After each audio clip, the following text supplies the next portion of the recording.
Hello and welcome to Sunday Tai Chi. I'm Sifu Galen. Please remember to like and subscribe, and remember to put the notification button on so you'll be updated whenever I post new videos.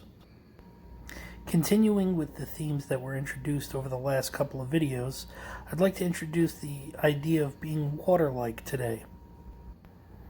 Although these concepts are shared in a language that's plain, the meaning behind them and the overall meaning tying them all together might not be readily available to the listener at first glance. However, over time, with practice, discovery of one's individual practice, and teaching from well-informed instructors, the ideas become more readily accessible. There are a couple main concepts with being water-like that can be applied directly to the Tai Chi form as well as life in general. So we need to think about what is meant when we say, be water-like. The idea in general is twofold. First, in being water-like, you are to be fluid, non-stopping, and ever in motion. Secondly, it's important when thinking like water that we are always striving for balance. Think about water in a cup.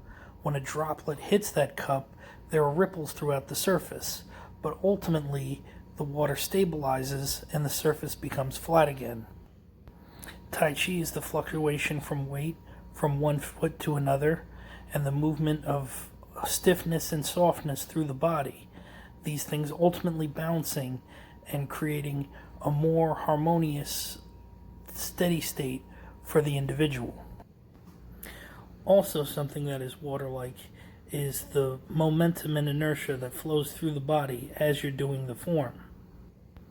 A concept to help drive home the idea of being water-like, as one of my first Tai Chi instructors put it, is to imagine one of those water-contained perpetual motion desk weight objects. This object will have two varied colored waters or liquids that will flow back and forth as the weight offsets itself in perpetual motion. We can also envision the chi flowing through our body in much the same way. In moving from posture to posture, our flow and momentum should be effortless and balanced. Breathing should also come in this way. Imagine the difference of your breathing from when you're sitting and reading versus when you're running. Especially after a long run, you'll find breathing does not come easy or that it is exaggerated from your normal state. After you've relaxed, however, you'll find that your rest state of breathing comes very easily and naturally, but it is also even and fine. This second type of breathing, the even, fine, and balanced breathing, is the goal of Tai Chi. One should, even if they're in an accelerated state, be able to find this by the end of the form, matching their breathing with the movements. The idea of effortlessness in the movements can also be demonstrated in the idea of flow of water.